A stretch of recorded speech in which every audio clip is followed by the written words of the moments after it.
stopping and being present instead of always wanting to know what's the next thing that's going to come for me, which is where my mind, I don't know for everyone else, but for my mind, I automatically always go there, what am I going to do next? This is what I've got to do later. And just stopping and being really present in the moment. Do you find yourself getting overwhelmed by uncertainty and not having structure in your day? These are common issues that those working in the creative industry face. This stress and pressure can sometimes feel debilitating, leaving you almost 3 times more likely to experience mental health issues such as depression. In this episode, I chat with Kathy Lepan-Walker, a dedicated advocate for mental well-being in the creative professions. Kathy shares her personal experiences and insights into the unique mental health challenges faced by those in the entertainment world and provides practical strategies for managing anxiety, navigating depression, and creating a supportive environment. Welcome to Move Your Mind, where we uncover why you are holding yourself back from getting the life you want and what to do about it, with the help from high-achieving guests and experts in behavioural science, personal development, and the health and wellness space. Join us if you're ready to move out of your own way toward your ideal self.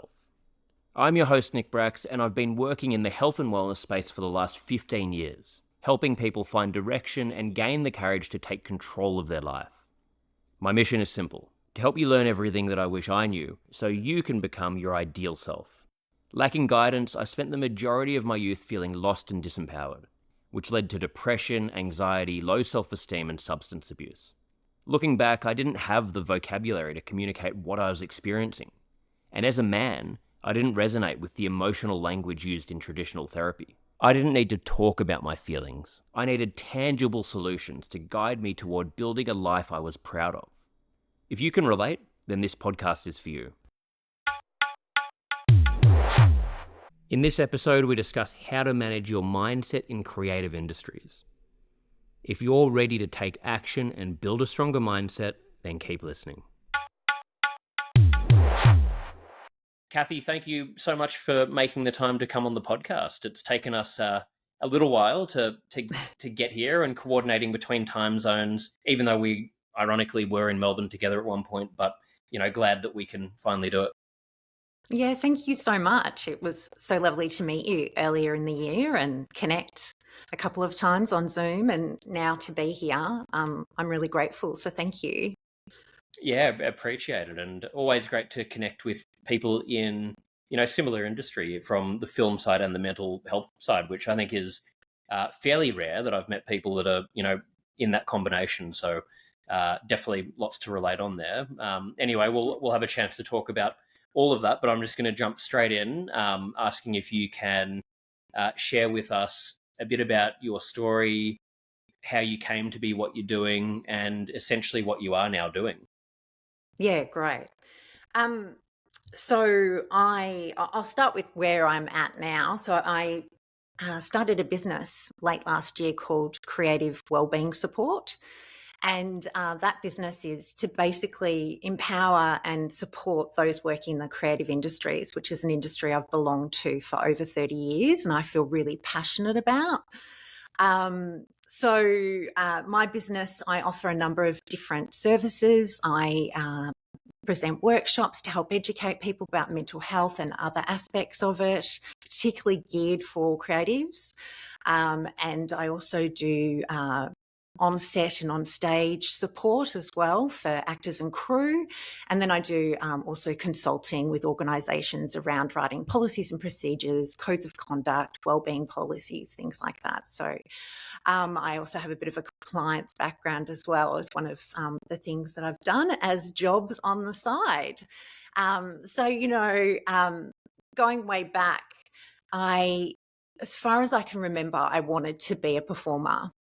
I remember being 3, 4, and just playing dress ups, playing all sorts of different scenarios, making up little plays, and just wanting to always be performing. And I felt this absolute fire burning inside of me. It was so strong, and I still feel it now when I perform or when I get an opportunity to audition.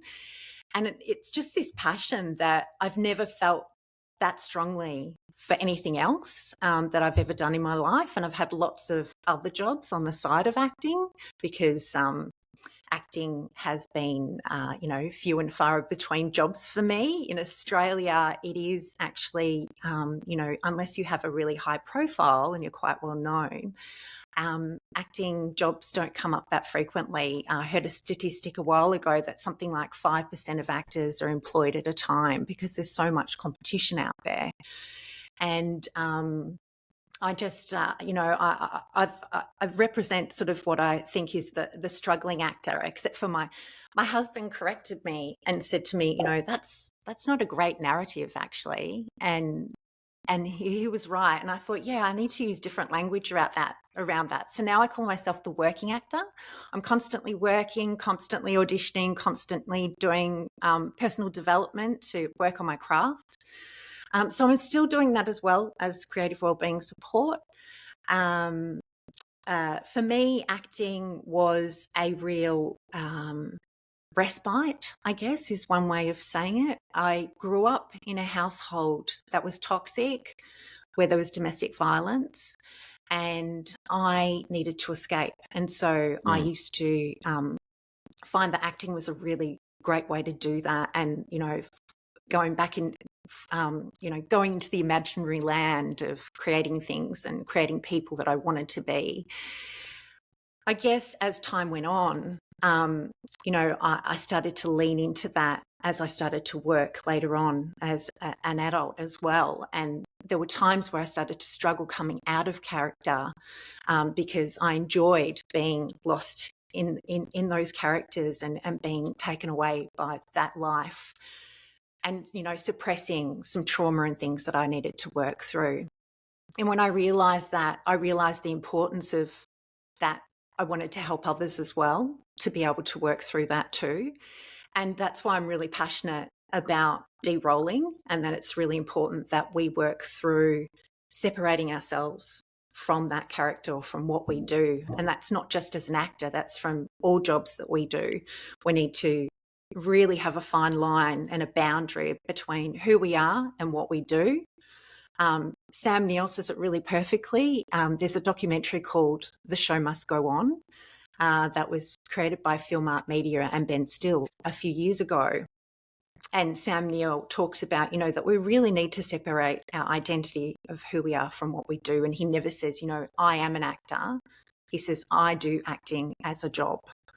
And I think that's really important. And so, we need to make sure that we don't lean into things as a crutch. And so, for some, it could be, sort of what I did with getting sort of taken away with the land of make-believe. For others, it can be leaning into substances. It can be all sorts of things. So I think we need to make sure we look after ourselves and have healthy practice and be doing things for the right reasons as well. I don't believe I got into acting because it was solely about, wanting to escape what was going on for me. There was this real desire and passion, but I was just really aware that it was actually a really great modality for me to, in some ways it was a good thing because I could have some moments of being, forgetting about what was really going on for me. But then, later on being aware of that, by that being, a bit of a habit, that can then create other issues down the track of not being able to disconnect myself. So, yeah, I'm also really heavily involved with the union here that represents the entertainment industry. So in Australia, it's called MEAA, Media, Entertainment and Arts Alliance. I'm a co-chair on their wellness committee. I'm also a federal delegate for equity for the performers. And I sit on the National Performers Committee. And I'm really passionate as a unionist. I'm really passionate about advocating for people, about helping them find their voice as well so they can advocate for themselves. And I try and immerse myself into any aspect I can within our creative industry to be able to support and help people. So I've connected with a lot of different organisations over the last 4 years. So my mental health journey started about 4 years ago. I realised when the pandemic kicked in and I started being involved in the wellness committee, that I wanted to be able to help people. And I realized that, wow, there's something so passionate that I feel about almost as much as acting. I really felt that fire burning in that space as well. And I decided I want to explore this further. So I went off and did a mental health first aid training course, and then really found that interesting and wanted to explore that knowledge and grow that as well. So then I enrolled at uni and did a certificate 4 in peer support and certificate 4 in mental health. So I studied for the next 18 months, and that was really interesting because as a mature age person, going back to school was exciting, but it was also a challenge in some ways, juggling that with family life and other work. Um, and then I did a placement as part of my graduating, and I did that at a women's respite.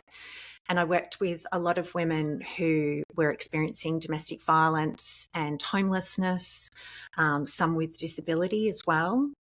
And that was really quite interesting for me because in some ways it was a little bit triggering, and I made sure that I had supports in place where I could go and debrief. But I was able to give back as well, I felt, given I had had that previous experience myself.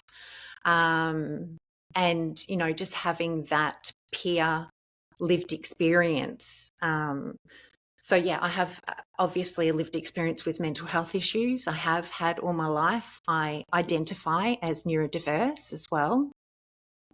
And I guess that's what I have to offer as well. And I feel that I have a lot to offer. I have not only my industry experience to offer my peers and colleagues that I'm reaching out to, but also my own lived experience. Yeah, amazing. Well, thank you for sharing that, and it's really full circle, I guess, with everything you've done and you're doing, how it's all combined, and I think it really does feed each other, and it's great that you found, that balance and being able to use the acting creative side to then translate some of that into the mental health and on the flip side. And I think so much of all of these topics you're talking about, as you mentioned, really sort of they've got relevance to people of all walks of life. As you were saying, it's not just in acting that you need to learn to not get attached to trying to be someone that you're not. Any job, whatever job you're doing, you're playing a character. Essentially, you're being, you're a different version of yourself. And if you can't find a way to turn that off and be who you are, which a lot of us get conditioned and can't, or don't know how to, or don't even know what that means to be our version of ourselves that's not identifying as this person that works at this place. So it's your professional persona thing. as opposed to you yourself. And with exactly. I guess with actors particularly too, or just creatives who are really passionate, sometimes you have to delve into material that's quite challenging and requires you to delve deep into emotions or to explore things that can be really triggering, dealing with grief or death or sexual assault or various other things. And when we lose ourselves in that, it's really important to do that self-care, to be able to separate ourselves from that and come out of that and go, hang on, this is my skin as me. That was my skin as the character.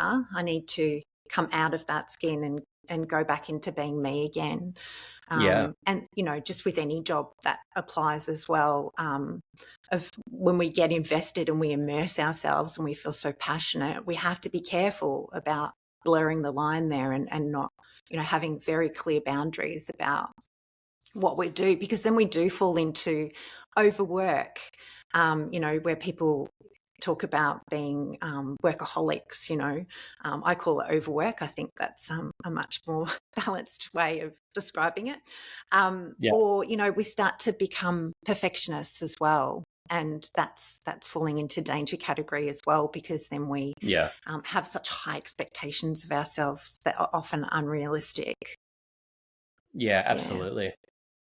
Well, in the creative field, I guess there's a fine line where and I found it initially to be really great personal development. So there's that fine line where, you really have to expose yourself, you have to work on yourself, you have to work on uh, getting away from your ego. And, there's a lot of really healthy sides of it, but then Yeah. it can very quickly tick over into being unhealthy, as you were talking about before, where you Mm. might be trying to actually use it to escape, or, not wanting to deal with problems in your life by using that as a blanket for it, or whatever the reasons are. And then there's obviously the other side of just the anxiety and uncertainty that comes out of it from, and the lack of work. You were talking about how, only 5% of the industry is employed at any given time. And, there's so many things. So how do, how can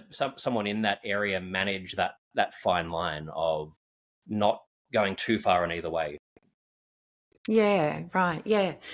Look, and also, yeah, I felt like after you just said all that, that I was focusing on the negative. So being vulnerable is a really beautiful thing, right?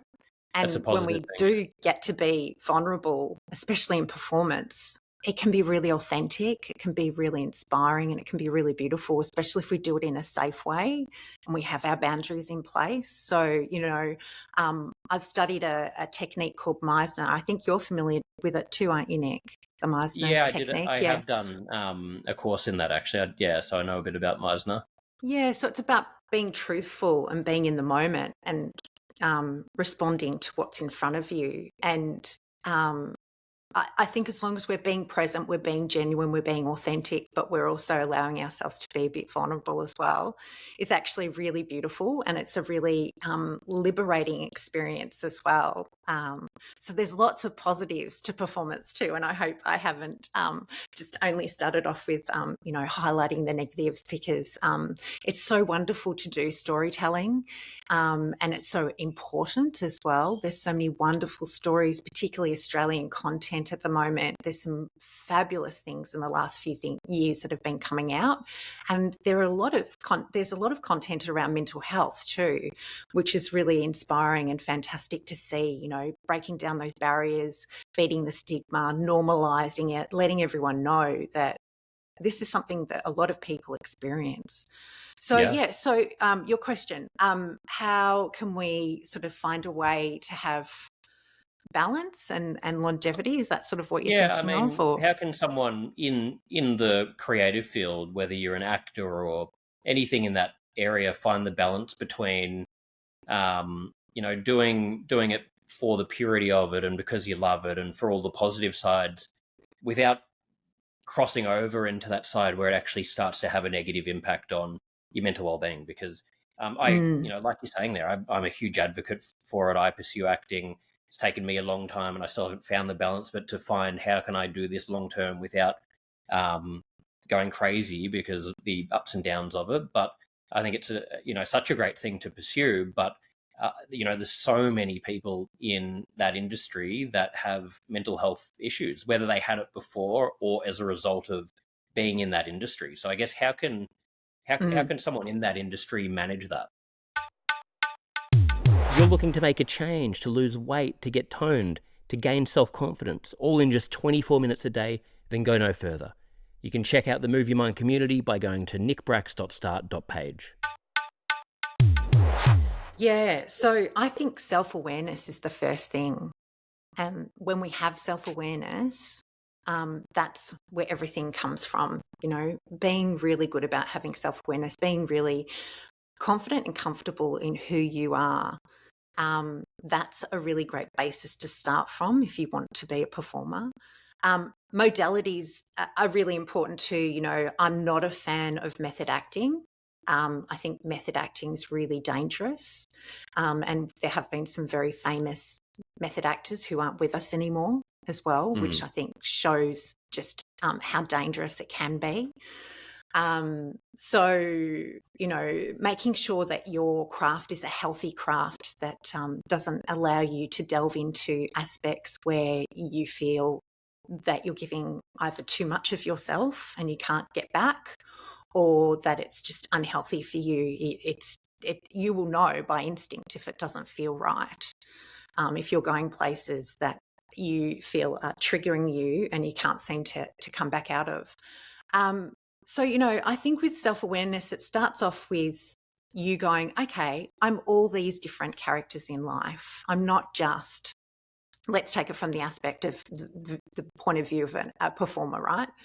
I'm the child or the offspring. I'm the parent or the lover or the sibling, identifying and having a really clear vision of all the roles you play in your life, I think is really important so that you feel comfortable and you know what all your boundaries are in each of those roles. And I think that enables you then in your professional life to have a really clear definition as well. Because we do behave so differently with different people in our lives.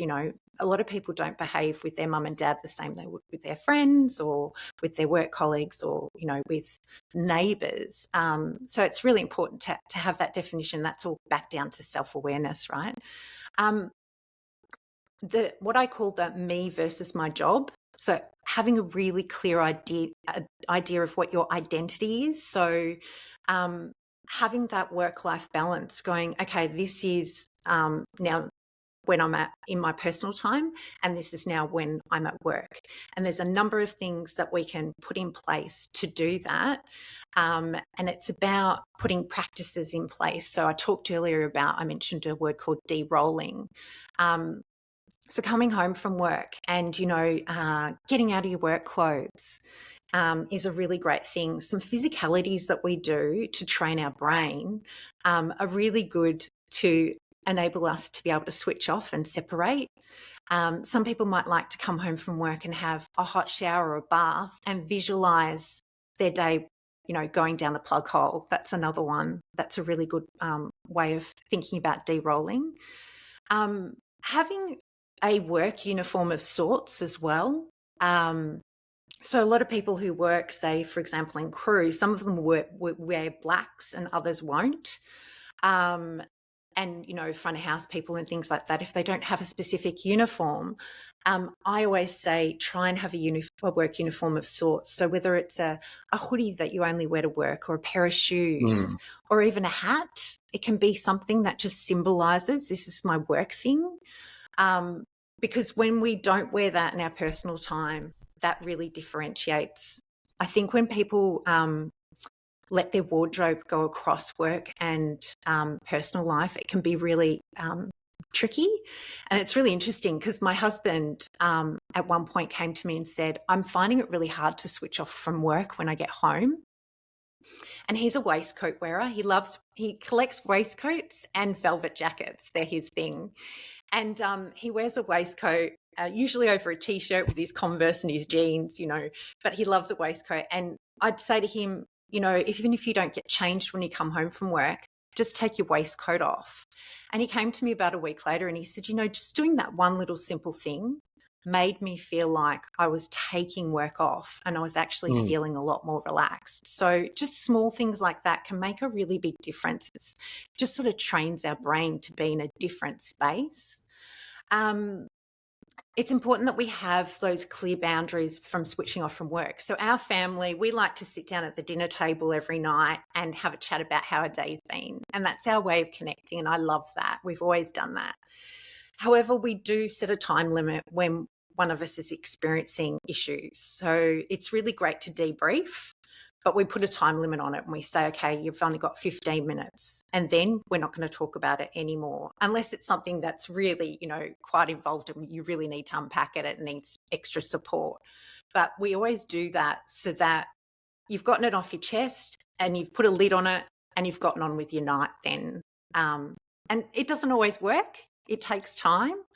And some things work and some things don't. But by having that boundary there and always aiming for that is just what's the important thing, I guess, in that space.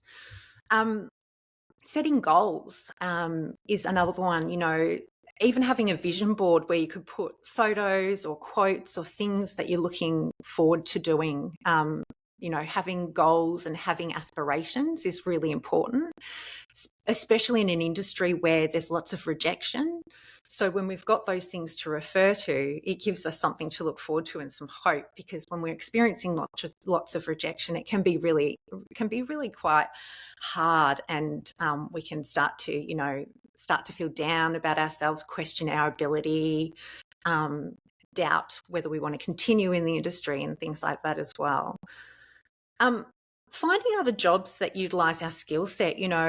A lot of actors are known for working in hospitality or doing jobs like that. And sometimes there are things out there, if we think outside the box, that we can use our skill set for. And I was really lucky that about 15 years ago, I found out about simulation work.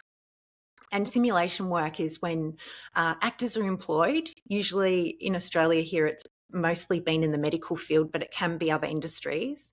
And we're employed for our skills for acting, where we're given a script and we learn to have a condition and medications and a whole history. And then we work with students either in the classroom capacity or in an exam capacity to enable them to be able to consult with you and practice being able to do that. It gives them a safe space to do that, where no one's put in any danger, but they can also make mistakes in a really safe and non-judgmental environment as well. So that work's really rewarding, because you're helping others to, these students to achieve. But also it was really fabulous for flexing the acting muscles. And I call it flexing the acting muscles because when you're out of work, it's really hard to sometimes practice your craft. And that was a really great way to do it, because it was a lot of improvisation. You had a script with a history and everything, but a lot of it, the in-between stuff, was improvising. So it was freshening up all those improvising skills. It was learning how to ad-lib, be in the moment with curveballs being thrown at you, and just, I found it a really great experience and a great way to learn as an actor as well. So I was learning all the time as well as the students, which was amazing. So, thinking about those things where opportunities might come up for us and just being open to them. And I think sometimes we get so fixated that this is what we want our career to look like, that we don't allow ourselves to see what other opportunities are out there as well. So I think that's really important. And then also you actually get to meet other people who are going through a similar thing as you, and you can start to network and you can start to share work as well. And that can be another bonus of doing that as well. Having a positive and resilient mindset is probably the key thing. And I know that's easier said than done.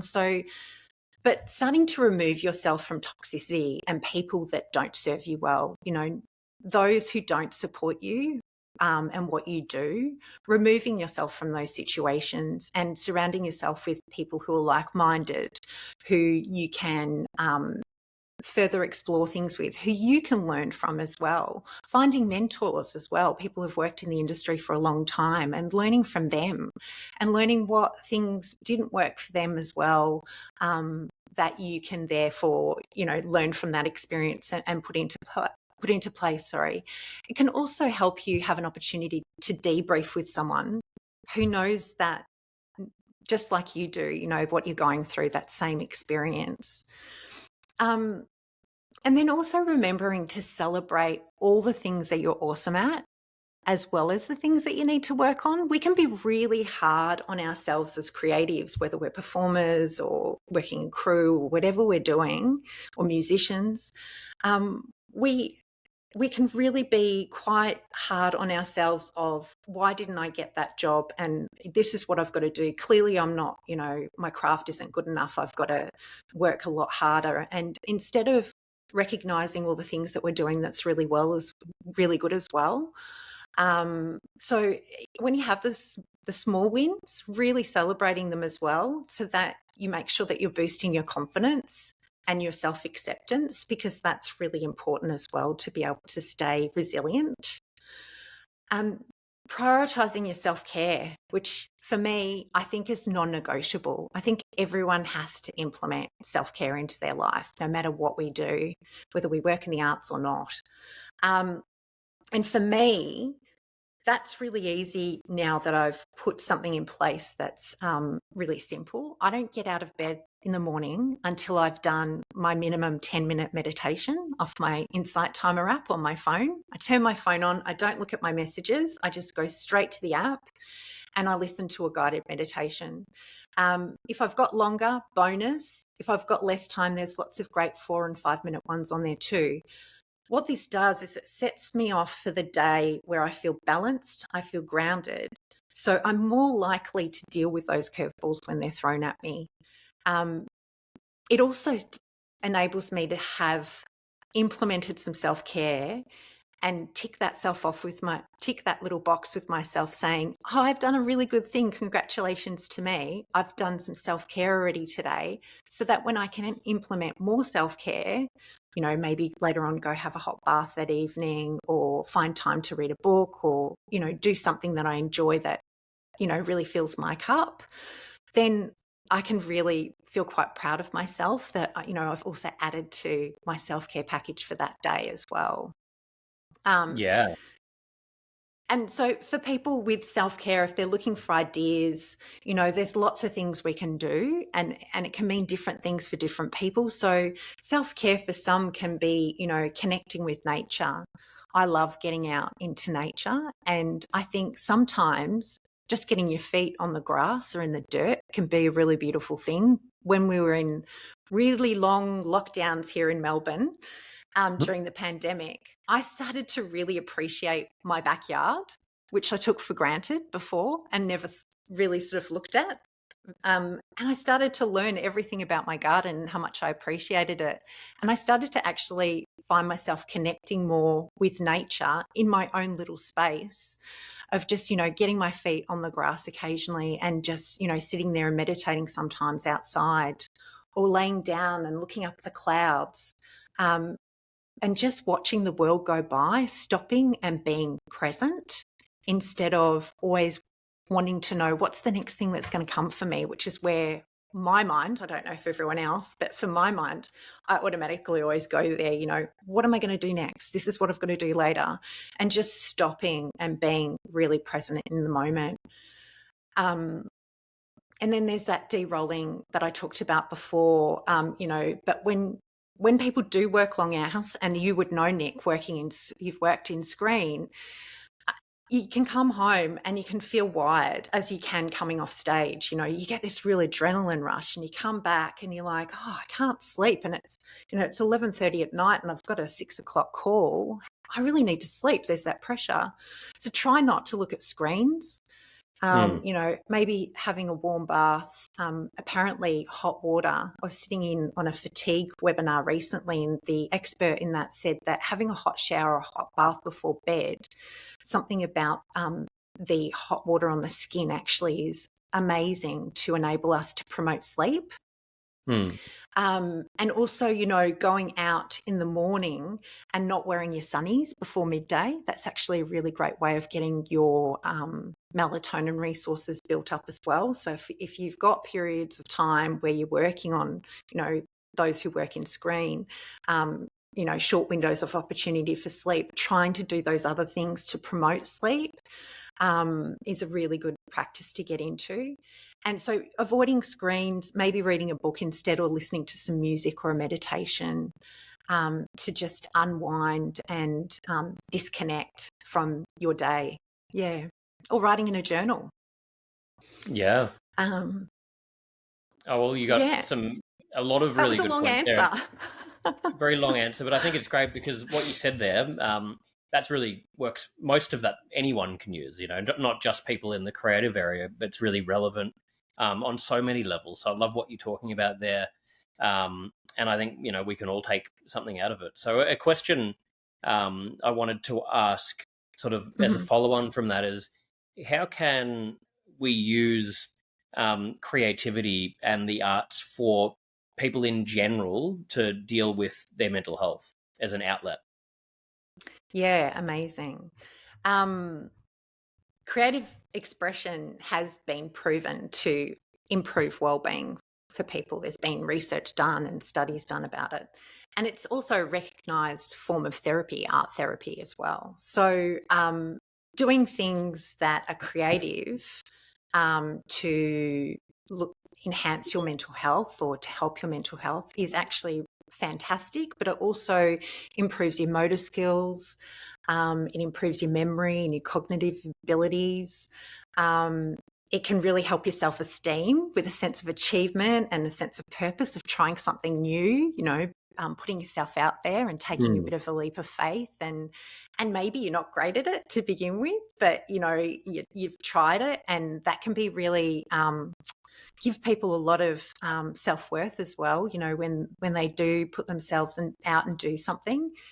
And as creatives too, just because you do a creative job doesn't mean that you can't do something creative on the side, but try and make it something that's not job related, so you are having that disconnection. Creative outlets have been known to reduce stress and anxiety. They're also a really great way of interacting with others and connecting in a social capacity. So those who may be feeling isolation can work through that as well if they live on their own or things like that. It enhances mindfulness and it promotes relaxation as well. So some ideas for like creative outlets, writing, poetry, journaling, also writing a letter to someone if you've got a beef with them, and maybe never sending it to them, like just getting it all off your chest and maybe ripping it up afterwards or burning it or putting it in a drawer. Another great creative outlet for, for looking after yourself and your well-being. Drawing and painting and those modalities that are known art therapies. Playing music, listening to music, singing, dancing in your lounge room naked, possibly, if that suits you. Dancing like no one's watching, that's an amazing thing to do too. We can be really self-conscious. I know I'm not great at when I was younger and I'd go to discos or pubs and things about dancing in front of others.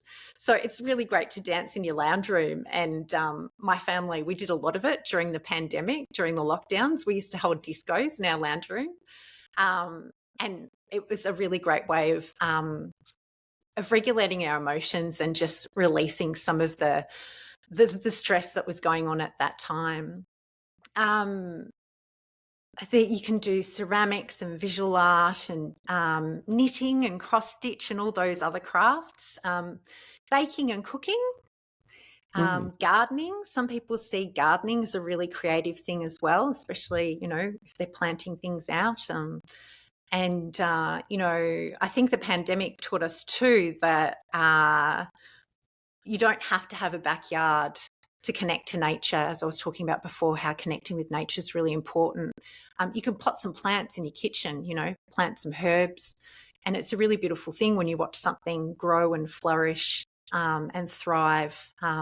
It can actually really help your mental health as well, being privy to that. Are you interested in joining a community of like-minded people who are on the same journey as you are? Even though you're the one that needs to do the work, you don't have to go it alone.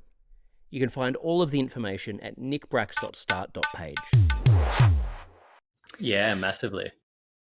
I think all really good options. I love cooking for doing that. I find cooking, I never used to make the time to do it because I'd sort of always be in a rush, but now I love doing it because it's just a time when my mind turns off and, it is that little creative outlet, and it's just something to, all those sort of things I've started embracing more because they just turn your brain off. It's so important when we, find it very difficult in this day and age where everything's 24/7. We've got screens, phones, everything, social media. How do you turn off? So you have to really make a consolidated effort to do these different things that you're talking about. Yeah, and did you notice that none of those things were screen related that I mentioned? Yes. I didn't mention, binging in front of the TV, which I love to do and I'm a victim of and need to stop doing as much. I keep telling myself every week I'm going to have more nights of reading because there's so many things I want to read. There's too many good shows. That's the problem. Podcasts. Yes, and as a performer, you want to watch those as well. And yeah, it's really important that we switch off from the technology aspect and that we really connect back into being with one another, being within ourselves as well. I think it's really amazing. A lot of those things I mentioned enable you to draw within. Yeah, But I love your story about cooking. And Nick, I'm sure you put lots of love in everything you cook too. try to. I do my best. I'll check with my girlfriend whether I put enough love into it, but I think I probably get a tick. Yeah, I think so. We'll see how we go. So, what are some statistics in the entertainment industry when it comes to mental health? Because I know they're a lot higher than in general, which they're already pretty bad, in general society, but they're higher in the entertainment world. Is that correct? Yes, they are. So back in 2016, Entertainment Assist, in conjunction with Victoria University, did a study, and they found out that people who worked in the entertainment industry were experiencing moderate to high anxiety, which was more than 10 times that of the general population. Oh my God. And that people in the entertainment industry were experiencing depression at 6 times more than that of the general population. And that, 5 times more. And that people in the entertainment industry were experiencing suicide ideation, which was 6 times greater than that of the general population. That's so alarming. that it is alarming, isn't it, Nick? And Mm. the thing was that a lot of people sat up and listened. So places like the Arts Wellbeing Collective started, the Mia Wellness Committee started, the committee within the union I was sharing with you about before. And it enabled all these organisations to start setting up. And then over the years, some other organisations have set up off the back of that as well, Screenwell and a few other organisations in the creative industry supporting people and creating mental health initiatives to try and improve our industry and our creative workplaces. There was some more so that was back in 2016, and there have been some more recent statistics since, but they've been sort of more localized in certain areas of performance or not across the general entertainment industry. And I have some statistics from Support Act. Are you familiar with who Support Act are? I've heard of them. Yeah, so they were an organisation in Australia that supported originally musicians, and they still do. But during the pandemic, they were given quite a large grant from the government, and they started a wellbeing hotline. That's a 24/7 hotline that's available to all creatives. So I promote that hotline a lot. They've also got a First Nations line as well. So they're fantastic, and they run a lot of initiatives. Yeah, a lot of really great mental health initiatives now for all creative industries, not just focused on the music industry. I'm actually attending a webinar of theirs next Monday that I'm really excited about. So they conducted a study back in April of 2022 in conjunction with Swinburne University's Centre for Social Impact. And they surveyed 1,300 performers that were both in front of and behind the scenes. And the statistics that they gathered from that was that 66% of responders had higher than average psychological distress, which was more than 4 times compared to the general population. 59% had experienced suicidal thoughts, and 35% said that they had a known mental health condition. And as we know, not everyone has a known mental health condition. There's a lot of people out there undiagnosed or unsure since the pandemic with mental distress they're experiencing. And the last thing, which is quite alarming, is that only 15% said they felt safe at work. Wow. Which is pretty scary and sad. Yeah. So, I think the problem since the pandemic too is that there isn't enough focus on mental health. We're really strapped for resources. Yeah. We don't have enough practitioners. People are on waiting lists for, even up to a year to get in to see someone. And as a result of that, people are just, not knowing what to do. And it's become a crisis of its own. I think that we were expected to just go back to life once lockdowns lifted. and that everything was okay again. During the pandemic, the mental health care plans provided by the government enabled you to have 20 visits a year. So ordinarily in Australia, we get on a mental health care plan through our Medicare system, our health scheme.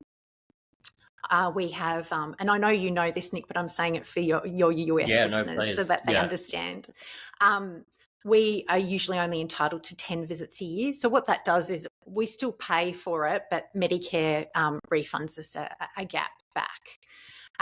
During the pandemic, they opened that up and allowed us to have 20 visits, which was fantastic because people were really struggling. We needed that additional support.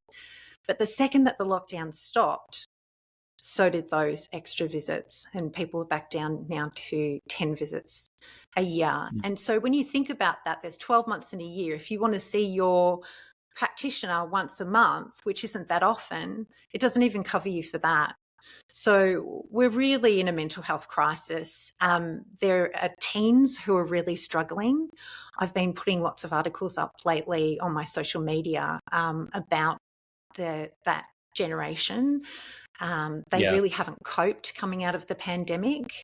Their self-harm has risen dramatically. And a lot of kids just aren't getting the support that they need, or they don't even have the awareness that they need that support as well at times because they're not educated enough around mental health.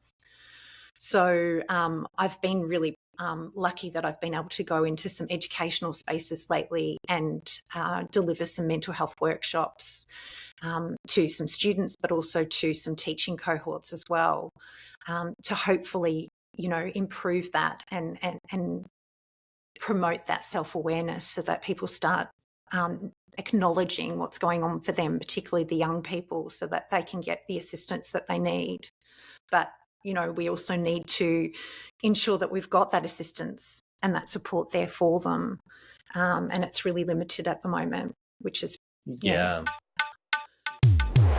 Hey guys, if you're enjoying this podcast, please click the subscribe button, leave a like or comment, share with your friends, and follow me on Instagram at nickbrax. I really appreciate your ongoing support. Yeah, that's horrible, but I mean, it's good there's more awareness about it and initiatives like what you're talking about, but it shows how just probably can't get enough support in that area. I mean, in general, but even more so in the entertainment industry, because it's pretty scary, those statistics. It just shows that we need to talk about it, support each other, and do everything we can to try and help in that area. So yeah, thank you for sharing that, and thank you for sharing everything that you've talked about here. We finish up with 5 closing questions on every episode. Okay. So nothing too crazy, but the first one is, what's your best childhood memory that comes to mind for you? As I said to you, my childhood was tricky. So escaping into performance was one, but we actually lived in a newly built up area for a big chunk of my childhood. And there were lots of streets without houses being built or anything like that yet. So you could go and ride your bike or your billy cart and you could go as fast as you wanted because there was no cars coming. And I just remember when I learnt to ride a bike, back then we didn't wear helmets either, which wasn't good. Yeah. And I remember feeling free. I remember riding my bike as fast as I could because I knew that I could go for these long stretches with no one else being around, and just feeling the wind in my hair and feeling free. And that was another escape for me too, another way of getting away from what wasn't a happy place to live in. And then, not my childhood, but later on in my teens, I had the opportunity to go and live with another family, which I did, and they are now my family, and they've been my family for over 30 years. And I'm just really grateful to that, to them for that, because they just embraced me and took me in and have changed my life. Yeah. Amazing. Well, yeah, thank you for sharing that. And I think it's great that, you talk about the domestic violence, because it's a gigantic issue and something that gets swept under the rug. It's not talked about enough. There's so many people that are suffering in silence. So I think you're probably helping a huge amount of people just by, sharing your own story with that and thank getting that you. message out there. So I think it's super important. Next one is, what do you think is currently the biggest burden on mental health in society? Well, of course, technology. Yeah. The fact that we can't switch off, we're always, and I'm finding myself, in fact, I was internally saying to myself yesterday, tomorrow you're going to look at your phone less. As soon as I hear a message, I jump and I've got to check it straight away. I've got to stop doing that. We need to switch off, not always be available all the time, not always feel a pressure of responding immediately. There's an expectation, though, of us to respond straight away too, because everyone knows that we're going to get it immediately. And I do say to people sometimes, if I don't, please don't feel, I've had people say to me, oh, sorry, I didn't reply to your text. And I say to them, actually, that's what a text is for. If I wanted to talk to you immediately, I'd call you. Yeah. If you send me a text or I send you a text, you get back to me when you can, even if that's tomorrow. Or unless I say, hey, can you just tell me urgently, do you know such and such? Or can you get back to me about this? We need to take the pressure off. And also going back to our teen generation, I think that we're in real danger there. They're our next generation. We need to support them so that they can carry on with really healthy mindsets and healthy lifestyles. At the moment, it's looking like they really need that extra support, and there's a lot of talk about putting things in place, and I really hope that does go ahead because they desperately need it. Yeah, absolutely. It's a big one, and I'd say 95% of the people I've interviewed on this podcast have said similar answers to sort of what the biggest burden is with technology, social media, and it really is. What would you say is your personal definition of happiness? Being in my triangle. So the triangle for me is me, my husband, and my daughter. That's the three of us. We're really close, the three of us, and a triangle's really strong. And that's how I see us.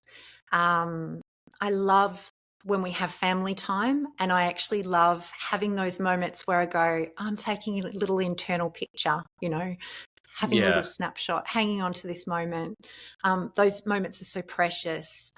My daughter's growing up so fast. She's 14 now, and it feels like only yesterday I had her. So I do lots of internal photos of going, I just want to capture this moment. But yeah, that's my absolute happiness because we're tight, and we are. They just fill my cup so much, and I hope I do the same for them. Yeah. I love that. That's so nice. So nice to hear. And nothing more important. So, yeah, that's really nice. What if you could give one piece of advice to your younger self? So when you were sort of 18, 19, 20, sort of, just entering into adulthood, what would that one piece of advice be? Don't worry about what other people think. That's Stand tall and walk tall, and know that you have it all within you. You don't need to look for validation outside. Everything that we're looking for is already there. And it took me a long time to learn that. I'm really blessed and really lucky. I've got my triangle and I'm loved unconditionally by them. But if I didn't have them, I know that I've got everything already within myself now. Yeah. It took a long time to learn that. And that was a hard journey because I was always looking for validation from others. And I think as performers, we're questioning ourselves all the time. So yeah, don't worry about what others think. Stand tall, be proud. I think it's great advice for anyone. And, I'm still in that process of trying to, I ebb and flow of feeling like I'm enough and then looking for it outside. And even when you're aware of it, it's such a hard balance to stay in that place of reminding yourself that you don't need to do anything or be anything to be enough. Yeah. We And I do too, Nick. got Like the it's, solution. you know, I'm human. Like I'm not Yeah. perfect. It's not like I'm all of a sudden enlightenment or anything. You know, I still doubt myself at times, and I still find myself seeking validation. And then when I do, I capture it and go, what are you doing that for? You know, but I've got the awareness around it now, and that's the difference, you know. Exactly. So yeah, Absolutely. self-awareness is so important across everything. Yeah. Yeah, that's a massive one. Well, final one, what are you most proud of? That I took a leap of faith later in life, because I'm almost 50 now, and started something new and went with it. And it's actually going pretty well so far. I hope I don't jinx it for myself. But, you know, following a passion and not being afraid to put myself out there, which it was a big step for me starting the business. I've never done anything like that before. You know, I had to do things like build a website and go completely out of my comfort zone and do lots of things about networking with people. And I'm becoming much better at that now. I'm finding my voice. I'm finding about how to talk about myself in a way that once upon a time I would have felt really shy about, because I've always been really aware that I didn't want to come across as having an ego. But I think I'm finding that real balance now of being able to promote myself, but in an authentic and genuine way, so that it's not egotistical and it's not about big talking myself, or, you know, but actually having respect and self-worth for myself and kindness and letting that happen as well. Yeah. Yeah, I love that. Well, I think you're only at the beginning of, you know, that new journey, and I'm sure you'll do huge things in it. I think it's fantastic you're doing it, and appreciate you coming and sharing all of this. Where can we send our listeners if they want to find more about you or the work you're doing? So my website is www.creativewellbeingsupport, all as one word in lowercase.com. Great. And I've got a contact form on there. Yep. Well, we'll put that in the show notes. So anyone listening, make sure to click on that. It'll be in the show notes. And Kathy, thank you so much for making the time. It's been great. Thank you so much. I really appreciate it. Same to you. Thank you so much. Right. Have an amazing day. Thank you, Kathy Lepan-Walker, for joining me today and offering your insights. And thank you for listening. I'd love to hear your thoughts on the episode and any suggestions for topics you'd like to hear about. Feel free to leave a comment or just send me a DM. Your feedback's always appreciated. Please don't forget to click the subscribe button, leave a like or comment, share with your friends, and follow me on Instagram. It really makes a difference. Thank you so much.